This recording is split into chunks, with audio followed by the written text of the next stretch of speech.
Segunda de Samuel, capítulo 9, verso 1.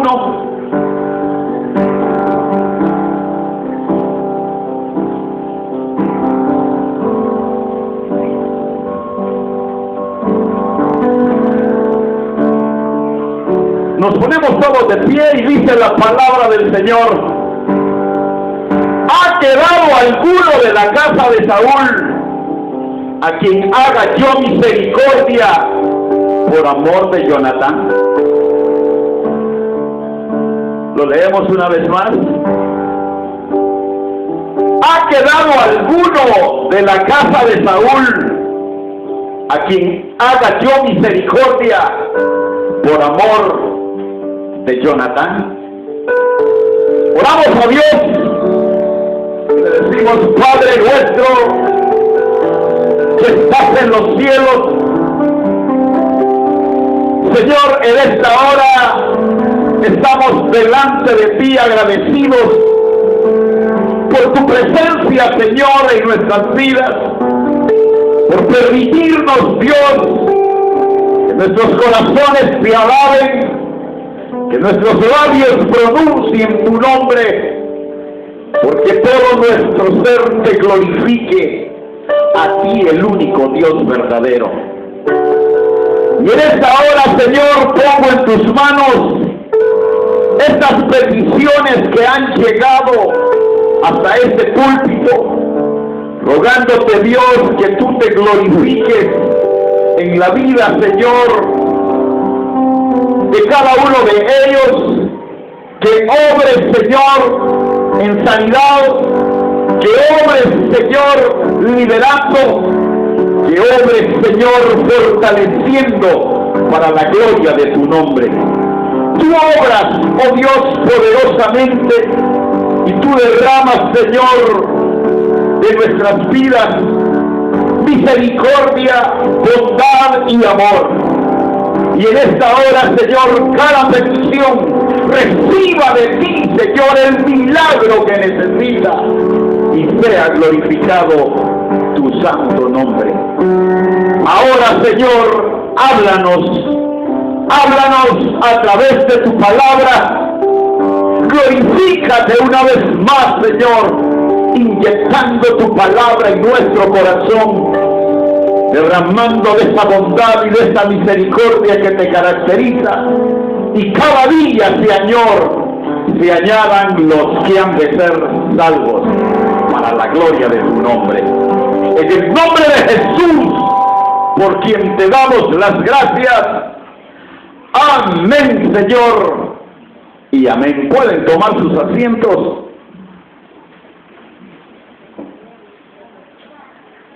Y en esta hora que estudiamos este capítulo número 9 de Segunda de Samuel, notamos algo bien interesante y bien importante, que a veces nosotros los cristianos no hemos logrado definir, no hemos logrado diferenciar. ¿Y por qué no decirlo? No alcanzamos a medirlo. Hablamos de la bondad y de la misericordia de Dios.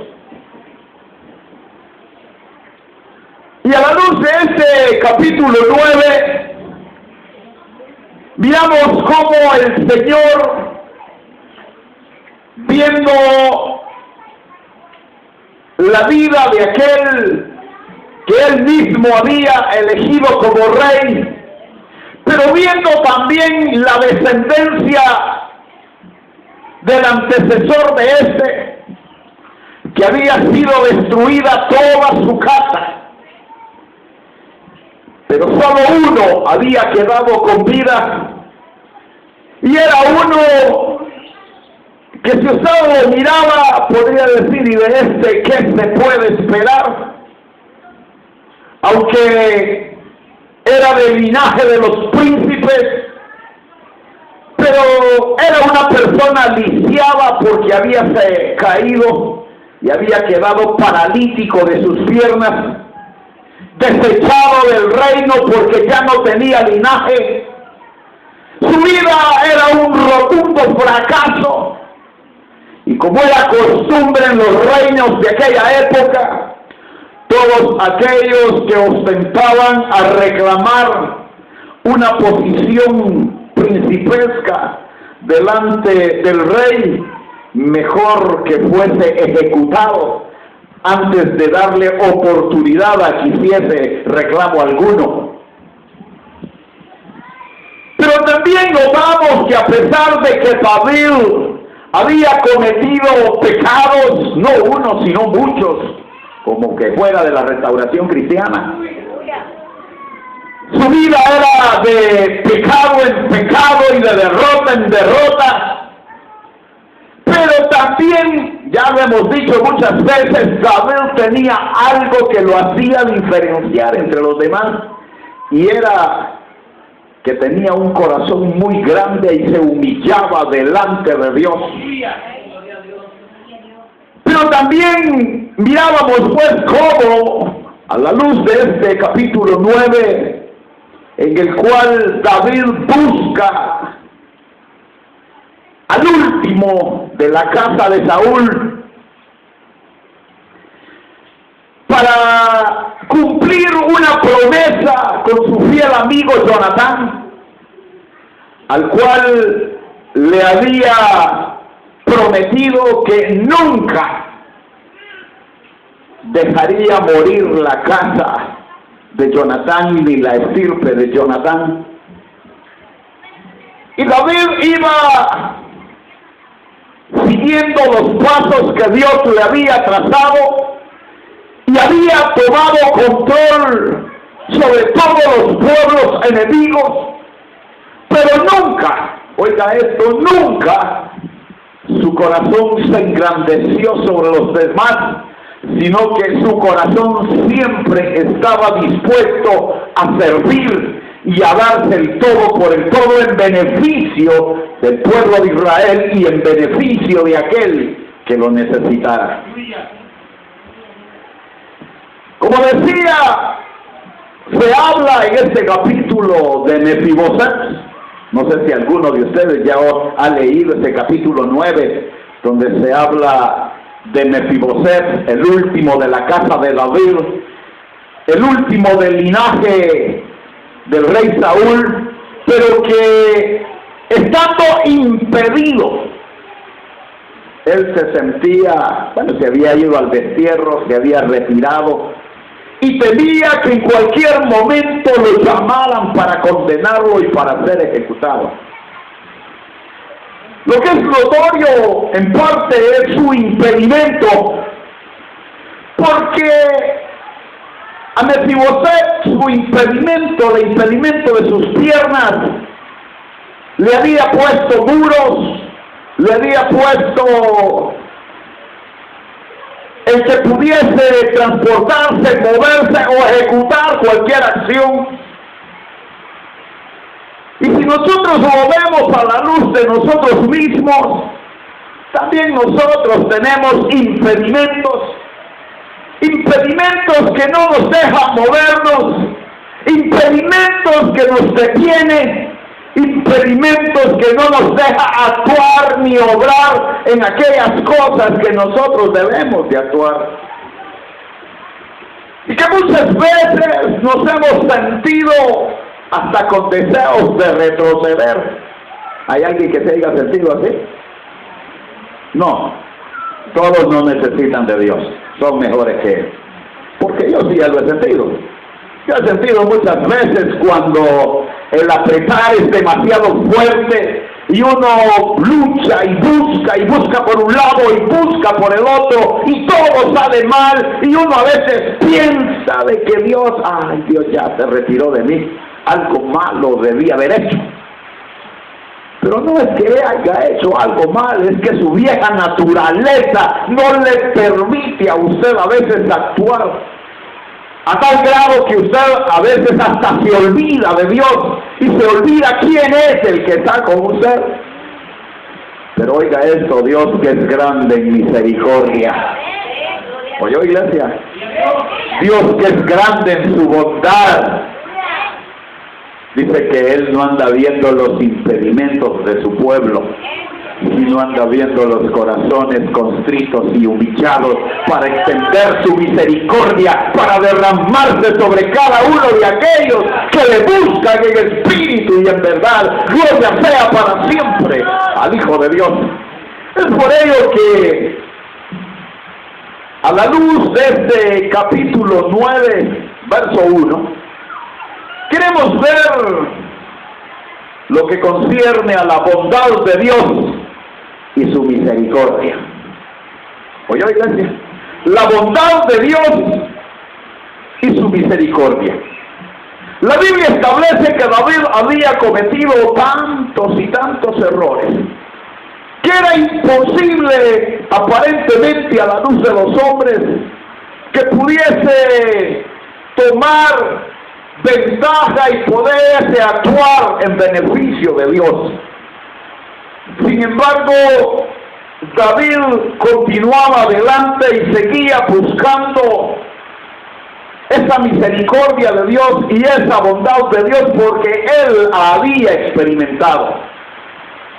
El problema de nosotros los cristianos hoy es que la mayoría, y no voy a mencionar nombres de iglesias para no meterme en problemas con las iglesias, pero igual, todas andan iguales.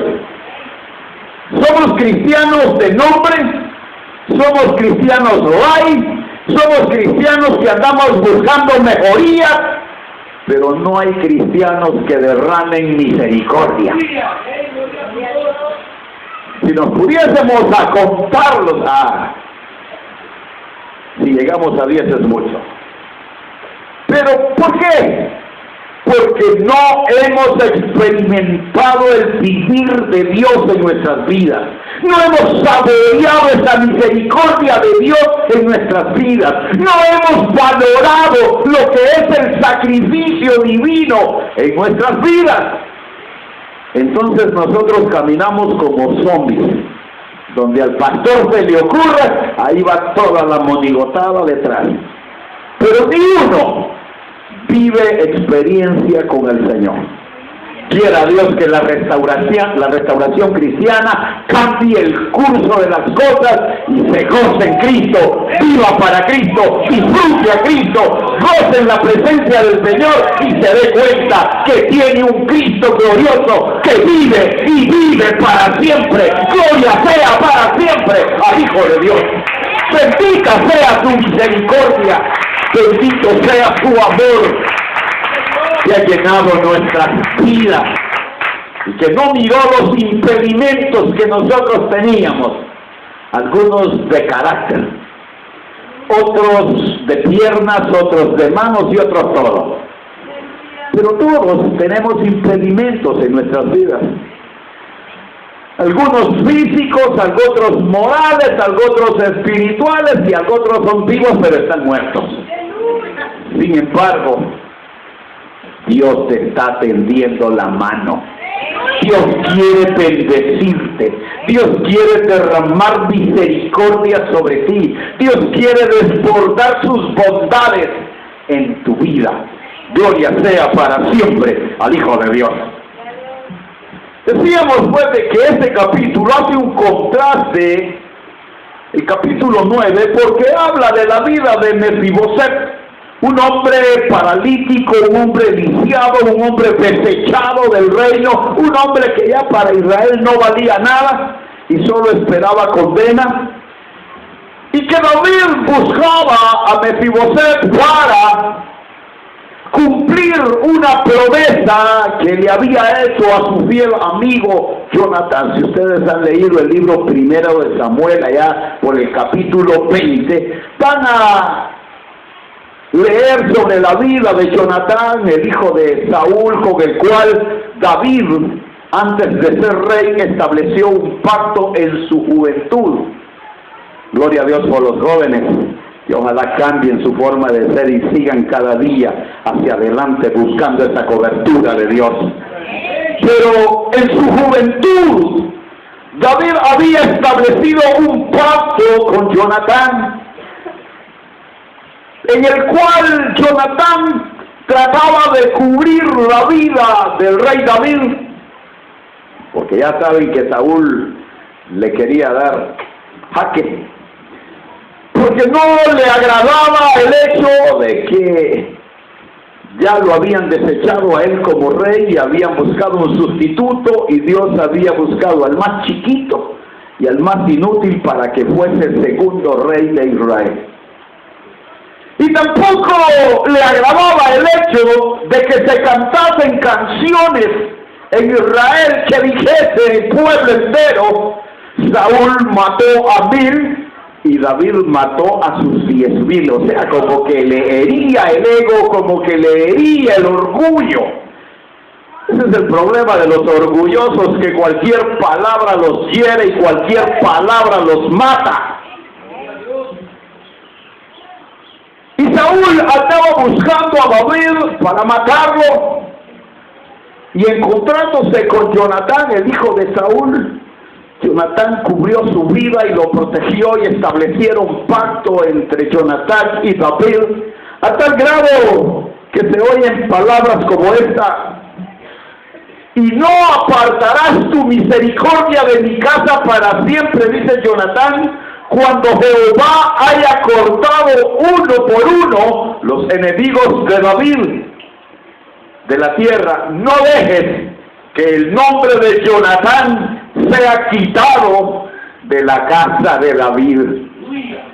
Y David era fiel a sus promesas, David era fiel a lo que él cumplía, David era fiel a lo que él decía. Por eso él preguntó y decía: ¿ha quedado alguno de la casa de Saúl a quien haga yo misericordia por amor de Jonatán?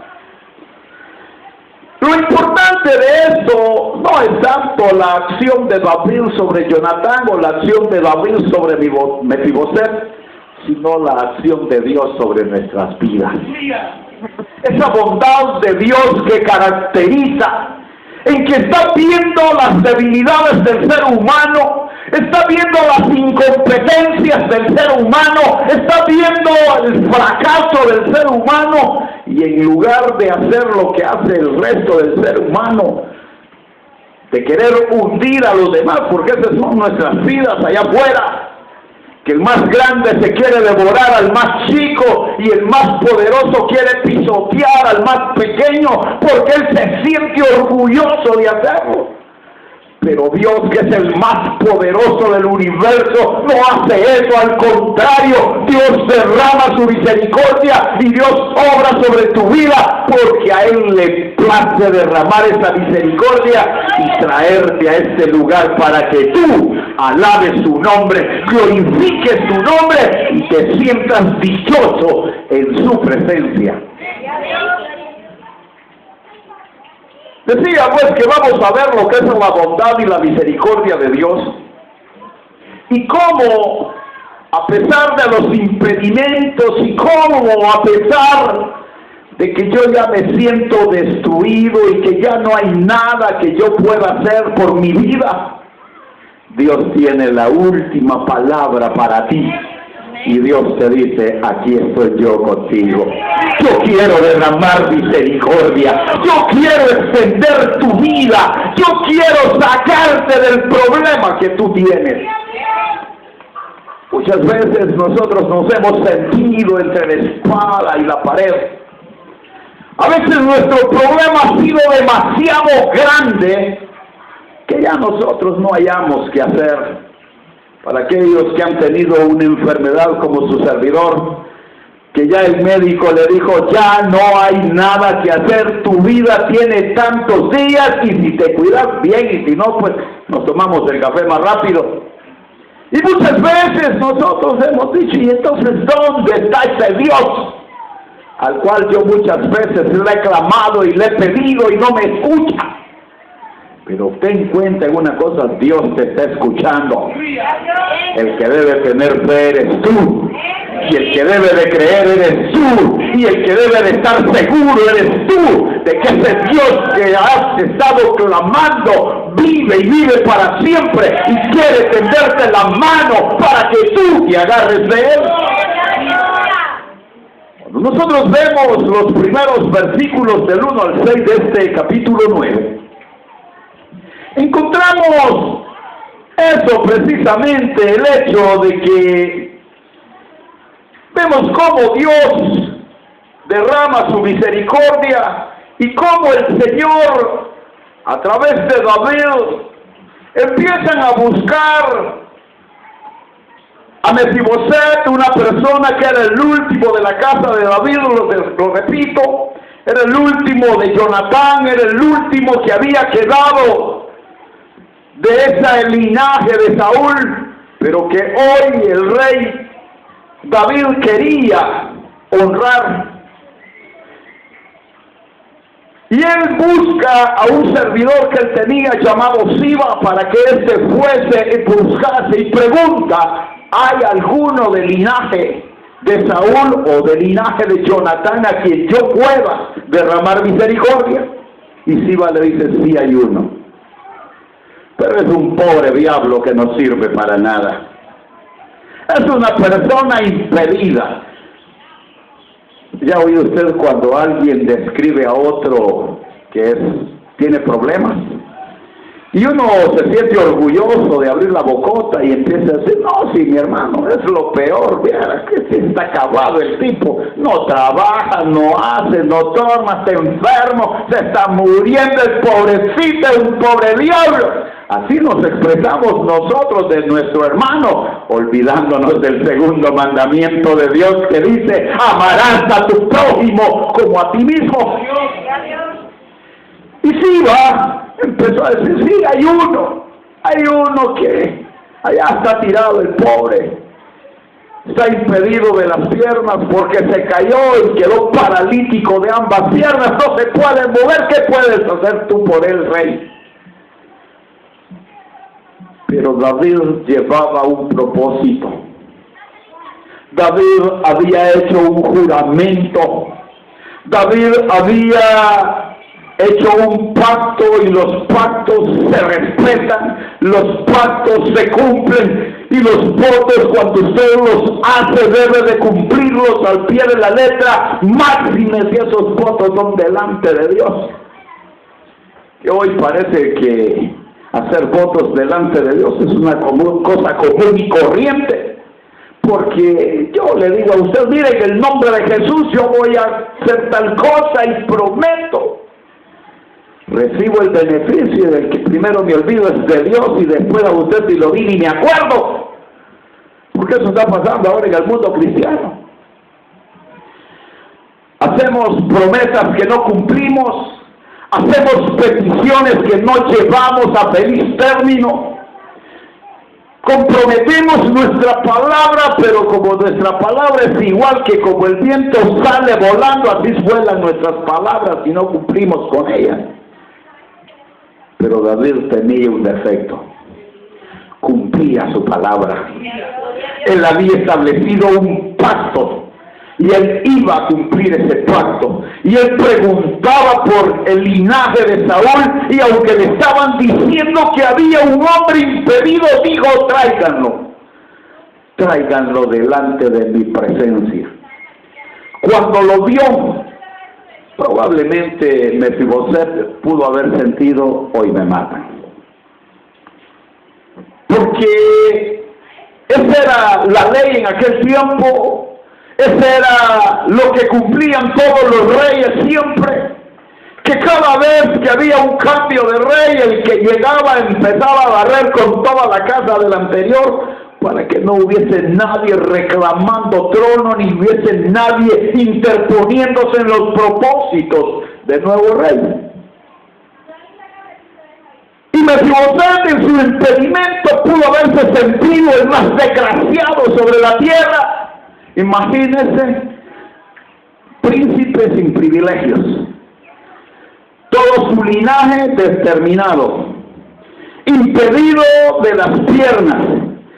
El rey lo mandaba a llamar, probablemente no era nada bueno.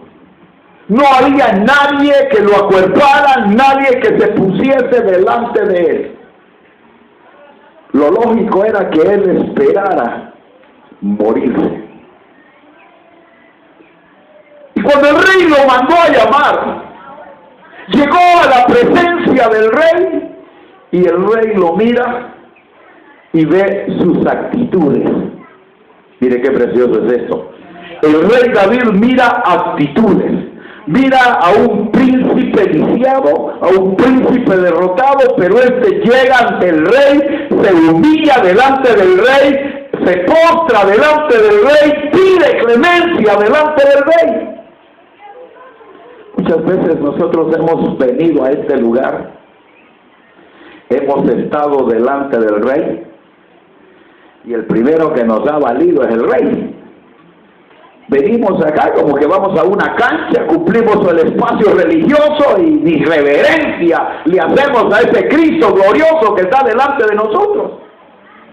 Y esperamos que el Señor derrame toda su bondad y esperamos que el Señor derrame toda su misericordia, porque mi problema para mí es grande y el Señor es injusto que no me ayuda.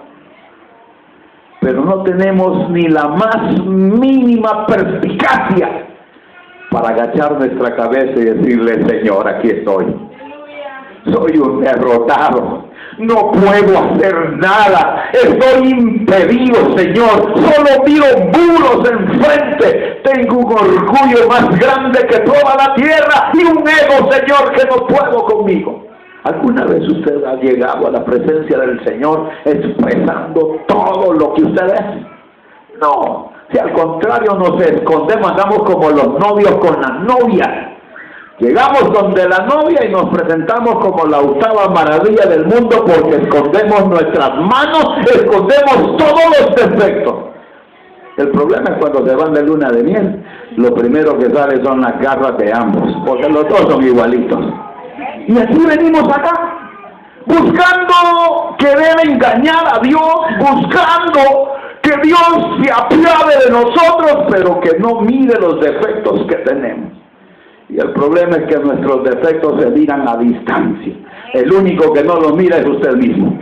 El único que no se percata de que usted está derrotado es usted mismo. El único que no se percata de que está en miseria es usted mismo. El único que no se da cuenta que es un orgulloso, un soberbio y un petulante es usted mismo. El único que no se percata que necesita de Dios es usted mismo. Porque todo el mundo lo ve y le mira la cara de calamidad que tiene. Pero la diferencia está cuando estamos delante del rey, así como Mefiboset, que sabía que tenía impedimentos, que sabía que su vida era un fracaso, que sabía que su vida era derrota tras derrota.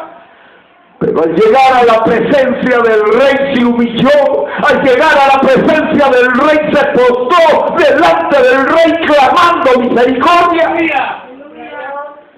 Cuánto tú puedes lograr, cuánto tú puedes lograr si botas ese orgullo y si botas ese ego y dejas que sea el rey el que delimite entre él y tú, y que sea el rey el que derrame su misericordia, que sea el rey el que derrame de su bondad sobre tu vida, y que sea él el que te tome entre sus brazos y vaya quitando cada espina, cada escama, cada cosa que te hace daño a tu vida.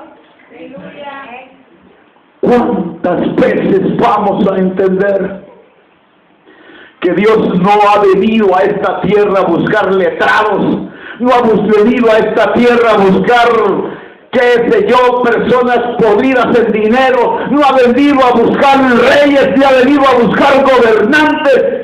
Dios vino a esta tierra a buscarte a ti que tenías necesidad, a ti que necesitabas de Dios, a ti que te traías un corazón destruido, a ti que ya no podías con tu vida, para Dios voltear tu vida como el alfarero, volver al barro y decirte: tú no estás solo, aquí estoy yo contigo, yo voy a derramar misericordia, yo voy a obrar en tu vida, yo voy a cambiar tu vida, porque es el Dios de misericordia, es el Dios el que está obrando en tu vida, es el Dios el que te está tendiendo la mano para que tú te agarres de él. Gloria sea para siempre al Hijo de Dios. Dice la Biblia que cuando Mefiboset llegó, él esperaba lo peor. Pero cuando el rey lo vio, el rey dijo: hoy se sienta a mi mesa, hoy comerá conmigo en mi mesa, hoy derramaré mi misericordia y derramaré de mi bondad. Y Mefiboset desde hoy comerá el alimento del rey, vestirá las ropas del rey, vivirá en el reino del rey. ¿No te has puesto a pensar que tú también hoy vives en la gloria del rey? ¿Te has puesto a pensar que sin merecerlo, Dios te ha dado un lugar que no mereces? Y para ti ha escogido puestos celestiales allá arriba, que tú estás bajo la cobertura del rey y que nada ni nadie puede cambiar eso, porque a él le plació derramar misericordia y derramarle en abundancia. Mefiboset, volvemos a lo mismo, dice, llegó a la presencia del rey, lo habían encontrado y llegaba con impedimentos, con derrotas, llegaba destruido, pero encontraba gloria, encontraba perdón, encontraba el cumplimiento de un pacto que a él le daba victoria. La Biblia dice de que cada uno de nosotros estábamos muertos en delitos y pecados. Éramos un cero a la izquierda delante de Dios, no valíamos nada, éramos abominación delante de Dios. Y que nosotros como seres humanos, toda la gentilidad, éramos abominación, porque todo lo que hacemos, lo hacemos mal para el Señor. Y no había ni arte ni parte en nosotros para con Dios. Pero el Señor estableció un pacto en el cual, viendo que la humanidad estaba destruida, viendo que la humanidad era un fracaso y que el hombre todo lo que hace va de continuo siempre hacia la maldad, que dice allá el libro de los Romanos, no hay justo ni aún uno, no hay quien busque a Dios, no hay quien entienda. Todas a una se desviaron hacia la maldad, veneno de áspides hay en sus lenguas. Eso somos nosotros. Pero el Señor establece su pacto y dice, por uno que vaya al sacrificio, los muchos somos salvos por la gloria de Dios. Que la humanidad estando destruida íbamos directo al caballo, porque no había nada que hacer por nosotros, ni nosotros podíamos hacer nada. Pero Cristo dice que nos escogió desde antes de la fundación del mundo, inscribió nuestros libros en el libro de la vida, para que cada uno de nosotros recibamos bondad y recibamos misericordia de parte de Dios. Que el fracaso que nosotros sentíamos, que aquella derrota que nosotros vivíamos, Cristo la tomó en la cruz del Calvario, haciéndose maldito para que tú tuvieses libertad, para que tú recibieses bendición, para que tú goces hoy de esa presencia divina que solo en el Cristo glorioso tú puedes encontrar. Allá afuera no hay nada más que fracaso, más que derrota, y aunque te ofrezcan el cielo y la tierra, todo eso pasará. Pero la gloria del que vive, la gloria del que vive, la gloria del que vive es para siempre, y esa está contigo todos los días de tu vida, porque a Cristo le plació derramar misericordia para ti. Dice la Biblia que encontraron a Mefiboset, y el rey le preguntó a Siba, si había alguien, y le dice, no ha quedado nadie de la casa de Saúl a quien yo haga misericordia, verso 3. Y Siba respondió al rey, aún ha quedado un hijo de Jonatán lisiado de los pies. Entonces el rey le preguntó, ¿dónde está? Y Siba respondió al rey, he aquí, está en casa de Maquir, hijo de Amiel, en Lodebar. Y envió el rey David y lo trajo de la casa de Maquir. Y vino Mefiboset y se postró su rostro e hizo reverencia, y dijo David, Mefiboset, y él respondió, he aquí tu siervo. Y le dijo, no tengas temor, yo a la verdad haré contigo misericordia. Una de las cosas que a nosotros nos ha afectado siempre es el hecho de que siempre nos hemos querido considerar grandes, siempre hemos querido ser más que los demás, siempre hemos querido tener más conocimiento que los demás, siempre nos hemos querido sentir más que los demás. Hace poco platicaba yo con alguien sobre la sabiduría. Y ese alguien me decía, no, es que yo he leído tantos libros, he andado en tantas escuelas, he ido a la universidad y me he rozado con grandes letrados. ¿Y todavía no se ha aprendido? Porque hay uno que ese no me envía a la universidad, pero derrama sabiduría. Hay uno que ese no me envió a ninguna escuela teológica, pero la sabiduría de él permanece para siempre. Y cuando nosotros hacemos uso de la sabiduría de Dios, entonces empezamos a temer de Dios, porque el principio de la sabiduría es el temor a Jehová. Y aquel que le teme a Dios, aquel que busca de Dios, aquel que está siempre pendiente de Dios, recibe de Dios, porque siempre tiene un corazón humillado delante del Señor. Y esa era la posición de Mefiboset delante del rey. Una posición de humillación, una posición de deseos de recibir misericordia, una posición probablemente para muchos de derrota, pero para él era de victoria, porque él sabía que la única manera de poder obtener perdón es humillándose delante del rey. Y es aquí donde vemos la actuación del rey, la actuación de un rey que ya era el más poderoso en ese momento sobre la tierra. Todo lo tenía bajo su control, había destruido a los filisteos, había puesto bajo control a los amonitas, a los moabitas y a todos aquellos reinos que habían hecho un usufructo con Israel y habían asesinado al pueblo de Israel. Y que cada uno de ellos, David, los había vencido porque Dios estaba con él y sus victorias glorificaban a Dios. Pero nada de eso engrandeció a David. Al contrario, él siempre estaba dispuesto a servir y siempre estaba dispuesto a derramar misericordia y siempre estaba dispuesto a elevar alabanza, honra y gloria al rey.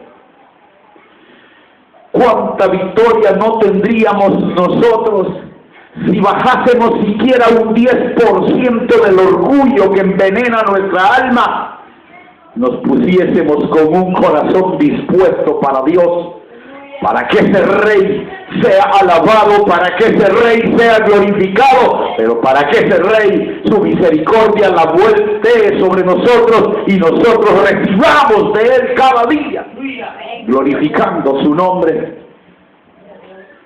Dice la Biblia que cuando Mefiboset llegó a la casa de David, David le dijo, no tengas temor, porque yo a la verdad haré contigo misericordia, verso 7, por amor de Jonatán tu padre, y te devolveré todas las tierras de Saúl tu padre, y tú comerás siempre a mi mesa. Y él inclinándose dijo, ¿quién es tu siervo? para que mires a un pueblo muerto como yo. Entonces el rey llamó a Siba, siervo de Saúl, y le dijo: todo lo que fue de Saúl, de toda su casa, yo lo he dado al hijo de tu señor, y tú labrarás las tierras y almacenarás los frutos para el hijo de tu señor, pero Mefiboset comerá siempre a mi mesa y vestirá las ropas del rey. Yo no sé si tú has meditado esto alguna vez en tu vida, ya para ir finalizando, pero cuando yo llegué por primera vez a los pies del Señor, nunca imaginé saborear, disfrutar de las bendiciones de Dios, ni nunca imaginé que mi vida iba a cambiar rotundamente en la presencia de Dios. Yo tenía un orgullo y un ego más grande que la tierra, me jactaba de lo que era, gozaba de cierto poder, y no le he tenido miedo a nada, ni a nadie. Pero eso, en lugar de hacerme grande, me hacía más chico, porque entre más orgullosa es la persona, más derrotada y más fracasada es. Y un día llego a la presencia del Señor porque a Él le place, y mi vida empieza a tomar un giro diferente. Un giro que hace que al orgulloso se humille, que al egocentrista hoy sienta misericordia, que aquel que se consideraba la octava maravilla del mundo hoy se baje a un nivel de servicio para poder servir a los demás y para poder derramar misericordia sobre aquellos que buscan delante de Dios. Qué delicioso es disfrutar delante de Dios y delante del hombre de esas bondades y de esas misericordias que a Dios le caracterizan, pero que Él dice en su palabra que tú debes de tener benignidad sobre los demás y que tú debes de perdonar a los demás. Amén, gloria a Dios. Esa es la dureza del corazón humano cuando no lo quiere hacer. Pero Dios, que es grande en su misericordia, Dios que es grande en su amor, ha ido obrando en cada uno de nosotros para que hoy veamos a Dios como Él quiere que nosotros lo miremos. Para que hoy disfrutemos a Dios como Él quiere que nosotros lo disfrutemos. No que andemos pensando en poner el crucifijo más grande, o poner el altar más grande, o hacer la cosa más grande, sino en humillarte delante del Rey, de ese Rey que subió a la cruz del Calvario para darte a ti la victoria, de ese Rey que dejó su trono de gloria para padecer por ti, para que tú no sufrieras las embestidas de Satanás. De ese Rey glorioso que teniendo un trono de gloria tomó posición de hombre para pagar el precio por tu vida. De ese Rey que está buscando lugares para ti, que tiene lugares reservados para ti, para que tú honres al Rey, vivas con el Rey, disfrutes del Rey. David cumplió la promesa que le había hecho a Jonatán y había dado la orden a Siba para que cultivara las tierras que eran de Saúl, para que cultivara las propiedades del rey Saúl, y el fruto que se obtuviera le fueran entregados a Mefiboset, al paralítico, al lisiado, al que cualquiera hace a un lado. Porque hay algo que dijo el rey: yo vine a salvar y a buscar lo que se había perdido. Cristo bien pudo haber nacido en un trono de gloria, en los potentados de Roma, que eran los que estaban subyugando a Israel. Total, se lo merecía, él era rey. Pero dice que prefirió dejar cualquier cuna de oro para nacer en un pesebre, para conocer en carne propia las necesidades de la humanidad y poder compartir con la humanidad las victorias de Dios, la bondad de Dios y la misericordia de Dios. Es por ello que en esta tarde, y con esto termino, yo te pregunto a ti: Estás esperando que tu ego, tu orgullo te lleven a una destrucción total.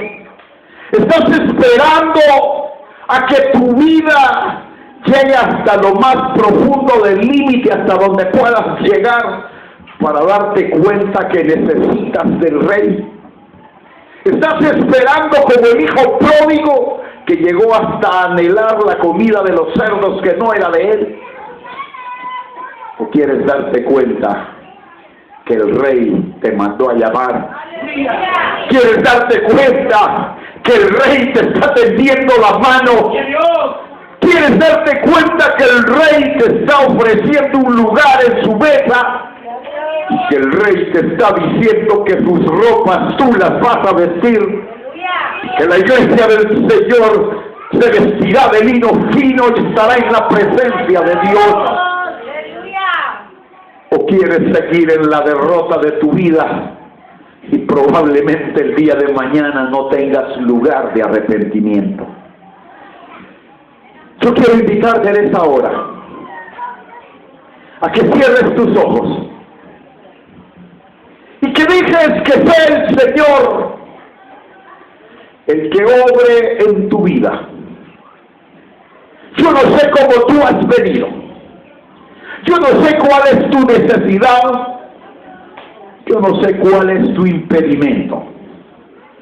Lo único que sé es que el Rey te está llamando a su mesa. Y tú tienes la oportunidad en esta hora de comer en la mesa del Rey. Tú tienes la oportunidad en esta hora de disfrutar de las viandas del Rey. Yo quiero invitarte a ti que nos visitas por primera vez. Si quieres aceptar a Cristo, levanta tu mano ahí donde estás y deja que el Rey obre en tu vida. Él quiere invitarte a comer. Él quiere invitarte a sentarte a su mesa. Quiere tus manos.